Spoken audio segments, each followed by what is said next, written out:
মার্কিন president Donald Trump গ্রিনল্যান্ডের নিয়ন্ত্রণ নেওয়ার প্রচেষ্টাকে নোবেল শান্তি পুরস্কার না পাওয়ার সঙ্গে যুক্ত করেছেন। তিনি বলেছেন, এখন তিনি আর শুধু শান্তির কথাই ভাববেন না এবং যুক্তরাষ্ট্রের স্বার্থ ও নিরাপত্তাকেও সমানভাবে গুরুত্ব দেবেন।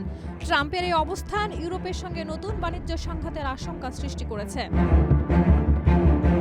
এনবিসি নিউজকে দেওয়া সাক্ষাৎকারে ট্রাম্প স্পষ্ট করেননি যে গ্রিনল্যান্ড দখলে তিনি বল প্রয়োগ করবেন কিনা। তবে সমঝোতায় পৌঁছাতে না পারলে ইউরোপীয় দেশগুলোর উপর শুল্ক আরোপের হুমকি পুনর্ব্যক্ত করেন। তিনি ন্যাটো সদস্য ডেনমার্কের কাছ থেকে গ্রিনল্যান্ডের সার্বভৌমত্ব নেওয়ার চেষ্টা জোরদার করেছেন, যার ফলে ইউরোপীয় ইউনিয়ন পাল্টা পদক্ষেপের বিষয়টি ভাবছে।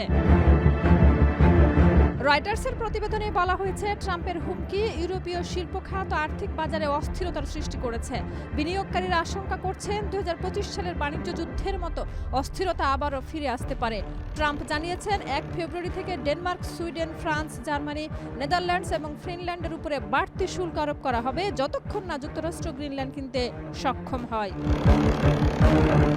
ডেনমার্কের পররাষ্ট্রমন্ত্রী লার্স লোককে রাসমুসেন বলেন, আপনি পণ্যের বাণিজ্য করতে পারেন কিন্তু মানুষ বা ভূখণ্ড কেনাবেচা করা যায় না।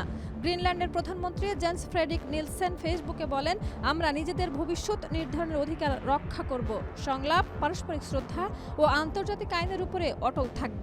জার্মান চ্যান্সেলর ফ্রেডরিক মেটজো ট্রাম্পের সঙ্গে আলোচনার চেষ্টা করবেন বলে জানিয়েছেন এবং অযৌক্তিক শুল্কের মুখে প্রতিক্রিয়া জানানোর সম্ভাবনা প্রকাশ করেছেন।